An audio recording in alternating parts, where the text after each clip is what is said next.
Hello, welcome back to another update on the 2024 Transcontinental Race. And, well, the big news is we do have a winner. Robin Gemperle has finished in the last half an hour in Istanbul as the winner of edition 10 of the Transcontinental Race. So this is his first win in the race. And, it's a big one for him, probably the highlight of his whole career. He's won the Atlas Mountain Race previously. And I know it will mean a great deal to him because I think he's going to try and make a go of going professional at this sport. And he's finished his studies, so a big win like this is certainly going to help him do that. And we'll see a lot more of Robin in the future, without a doubt. So congratulations to Robin. As of yet, I've got no photos of the finish because it's so new. But I'll check back on the Transcontinental Instagram before the end of the video. Hopefully we'll see him cross the line. Christoph Strasser, he is on the final finish parcours. He's probably another 3 to 4 hours. So hopefully, probably be about 1 or 2 o'clock in the morning local time, I would have thought. Abdullah Zainab, he's looking fairly solid in third place now. So it looks like our podium is pretty much complete. But of course, if we look at the final parcours over on Riber GPS, you can see it's not as simple as it looks. It's quite a lot of hills, and the legs are going to be pretty dead after this. And you can see the checkered surface, or the checkered fill here on the elevation. That, of course, means gravel. So there's some sneaky gravel sections, and I'm pretty sure there's some sneaky gravel sections on the coastline here. I did find some when I was doing my research. Obviously, I was supposed to be out there, but had a bit of an early exit, and you can see even when you sort of go on here, it looks like it's pretty unpredictable. You can have some gravel, some tarmac, some gravel, chopping and changing. There's always risks of punctures. There's always risks of mechanicals. So it's not over till it's over.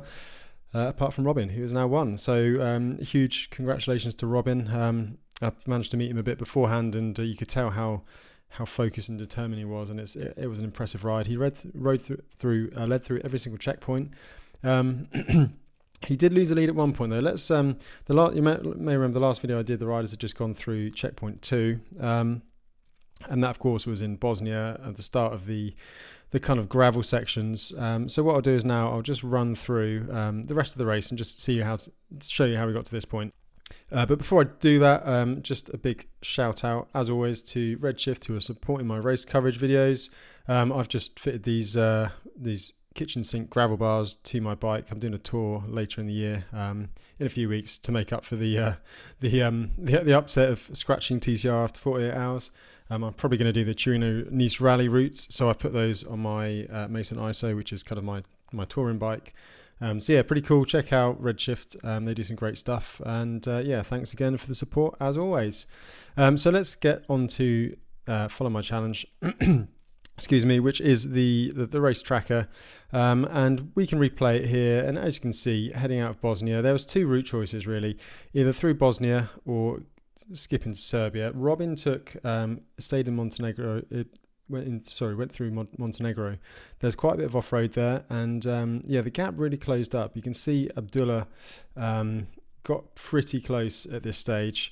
However, Robin did stay ahead. Christoph Strasser had some problems early on, and he moved up fairly strongly. And then Robin came through into Kosovo, into CP3. And you can see the gap is all pretty tight, and there's a big chase pack here. There's not too much sort of splitting everyone up at the moment. You can see a few scratches, like Omar De Felici. He was up there early on, but again, he scratched. A few others up there as well.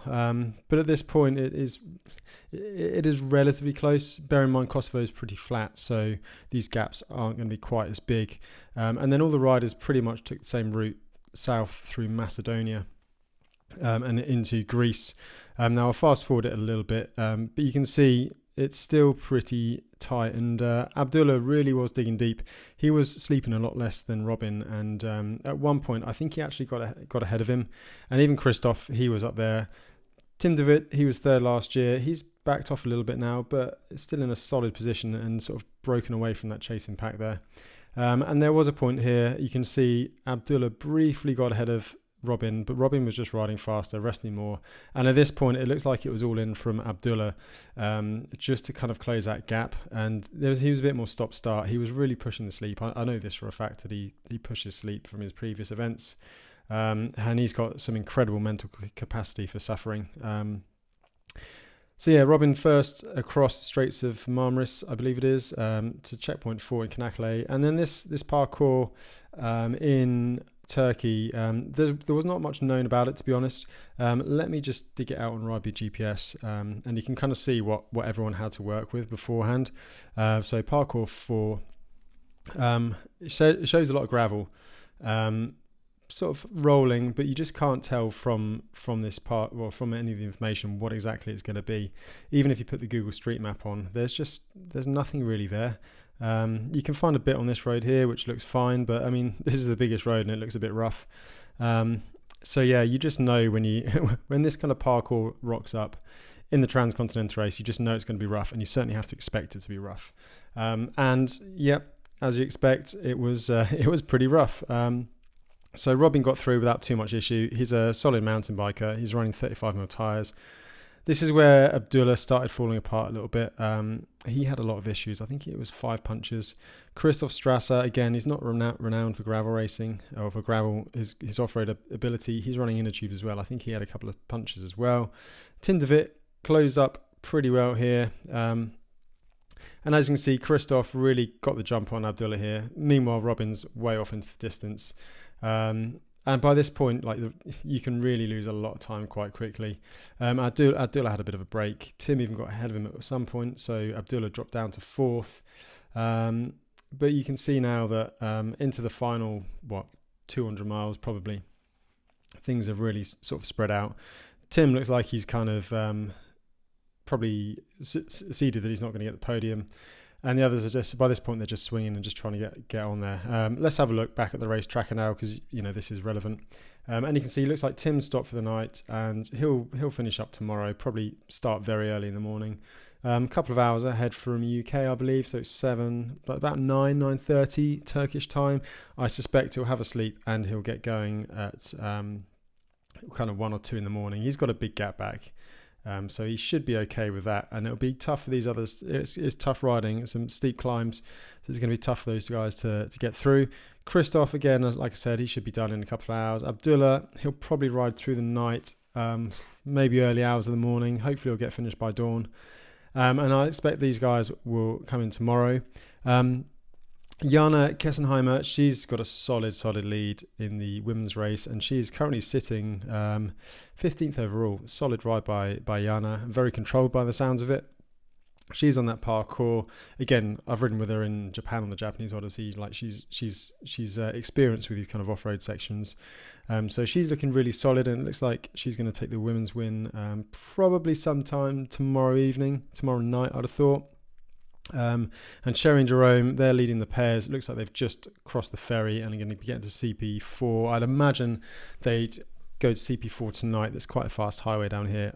If I was them, I'd probably have a rest at CP4 and then take on the parcours in the morning. But it looks like they're doing a solid job there. Jamie Wilson is a second woman. She's in Greece. It looks like she'll probably get into Turkey in the morning. Solid race by everyone, really. Let's just have a little look at some of the social media. Like I say, we don't have anything from the finish just yet, I don't think. But there's some great stuff on there. It's definitely worth checking out the Transcontinental Instagram. This is Jana. So there's a ferry across, I think it's a Strait of Marmaris, across the to CP4. This was Jana. It's kind of... there's no bridge, or there is a bridge that's on a major highway, so you can't cycle on there. So as you can see, Jana well stocked up and making the most of the rest. I think pretty much every single rider took the Gemperle Izeklisi. I'm not sure that's how you say it. Ferry. This is one I was going to take when I did my research. It just makes a lot of sense. And there we go, sleeping wherever you can by this point. I've been pretty knackered. I did 48 hours. I basically missed a night's sleep and had 2 4-hour sleeps, and it's taken me the best part of a week to catch up. And I did basically 2 days of the Transcontinental Race. So imagine how everyone's feeling after 8 days. Everyone is just absolutely hanging. That would be Robin. So this was in Turkey earlier today. Solid ride by Robin. Actually really pleased for him. I was kind of hoping he'd win, to be honest. That is that's pretty much all I've got for now. I'll be back in a couple of days. Probably when Jana's finished, and sort of bring home her, and we'll have a bit more information on Robin's win and the podium and some photos. But until then, keep an eye on Follow My Challenge. Make sure you watch Everyone Come Home, and I'll catch you in a couple of days. Thanks for watching.